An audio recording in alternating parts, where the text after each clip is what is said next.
welcome back to my channel. My name's Laura Bruno and I'm an intuitive astrologer.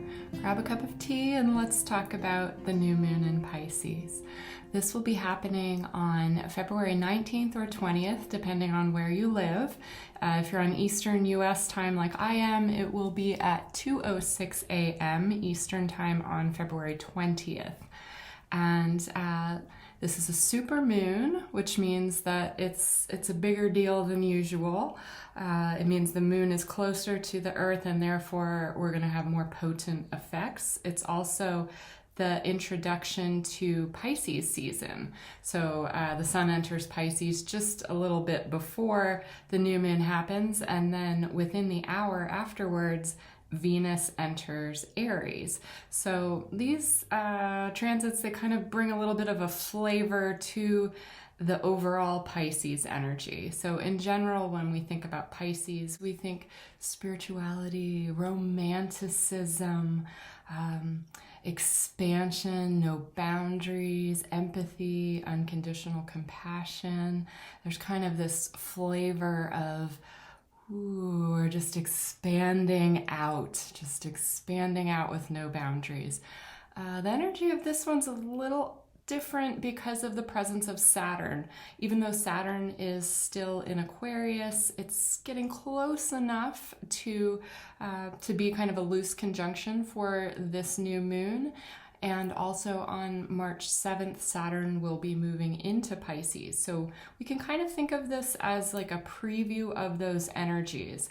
Saturn is a planet of responsibility, of maturation, of commitment, of regularity, of habits, of structures. And so kind of a different energy than Pisces. That's partly why we have a little more of a contained energy for this new moon, but also the Sabian symbol for this new moon goes along with that. So I'm going to put on my glasses just so I can read this for you. So the Sabian symbol for 1 degree 22 minutes Pisces, we round up to 2 degrees Pisces, and that is a squirrel hiding from hunters. A little different. Dane Rudyard goes on to elaborate and says, the need for self-protection and caution is ever present. So this seems to speak to kind of more of the being aware of the negative archetype of Pisces. So sometimes Pisces can be excessive, sometimes can lean towards addictions or hopium or ideas that are they seem too good to be true, and actually they are too good to be true. So that's kind of more the negative flavor of Pisces, and this idea of idealizing how everyone around you is. The energy of this particular new moon is kind of like, put on your own oxygen mask first, because you'll be able to help people better and be more present in your life if you are tending to your own needs first. We don't normally think of that with Pisces, but with Saturn's presence, it kind of gets pulled up there. The other factor that adds to that energy is Venus, the goddess of love, moves into the sign of Aries. Now, Venus rules the opposite sign. Venus rules Libra, and she's the love goddess. Aries is typically ruled by Mars and has a kind of like a me first energy. It's kind of like you got to watch out for number one here.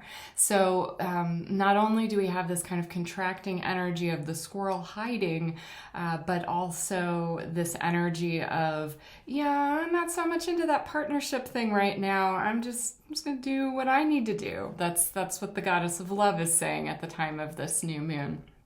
Now that's not to say it's going to be a bad transit. It's just sometimes when we have new moons in Pisces, they're just glorious. They're so expansive. They're so lovey-dovey. Not really the case so much this time. There are some interesting aspects that are supportive of a lot of healing. So one of the things connected with that is the asteroid Panacea at 3+ Pisces. And Panacea is She brings healing through salves and balms. In mythology, she's one of the 5 daughters of Asclepius, the Greek god of medicine. She's sometimes called goddess of the cure or goddess of the universal remedy. So we may see that we get some kind of increased healing that comes through. This could be on the spiritual level. This could be through alternative remedies. On the negative side, we just want to be aware that we're not doing, putting all our hopes into one thing. Like if something's being presented as the one great, only cure ever, this is the thing that you must have in order to live properly. If that shows itself right around the time of the new moon or in the next month afterwards, you might want to sort of be a late adopter, just because the other energy of Pisces can be a deception type energy. So with Panacea there, great potential for real breakthroughs and healing, but also just a little heads up, if something seems too good to be true, it might be. Definitely worth waiting and doing your own due diligence before jumping on board. Another one that we have that is very supportive energy is the trans-Neptunian object Haumea, and she trines from 0 degrees Scorpio. So not quite exact, but pretty close trine coming from another water sign, Scorpio. And Haumea's presence reminds us that birth pangs bring forth life. So she's very associated with new births, with bringing new life into being. And she's kind of like the midwife, and with healing of anything connected with labor. She reminds us that we don't labor in vain. So there's an encouraging aspect there. Also, the Centaur Elatus trines the new moon from 1 degree Scorpio, so an even closer trine. That's a 120 degree aspect, which is supportive. Again, in another water sign. So we are getting that flowy energy, and the more water sign energy of this new moon is about that kind of connection, that support. Elatus, though, does tie into also this energy of preparedness, of putting your own oxygen mask on first. Elatus has this ability to kind of like dodge bullets, so just sort of like escape what's happening. Some people think of it like the Matrix, that scene with the bullets. It's important to pay attention to your surroundings, pay attention to what is your intuition telling you, and make your decisions accordingly. If you have a funny feeling, trust it. It doesn't mean live in fear, but we are in these kind of strange times right now. And there's a lot of changes coming up in March, and you may be getting some sort of precognitive bleed through. You may have dreams that are telling you how to prepare for this. And if that happens around the time of the new moon, I would say just trust that and follow through on it.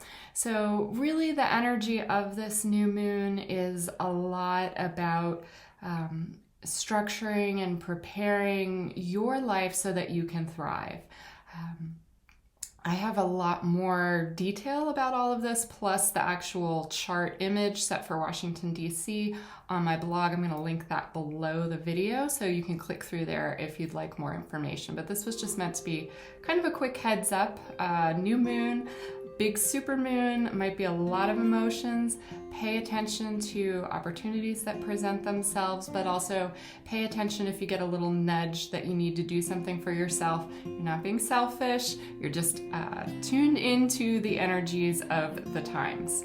All right, happy new moon and have a wonderful day. Bye.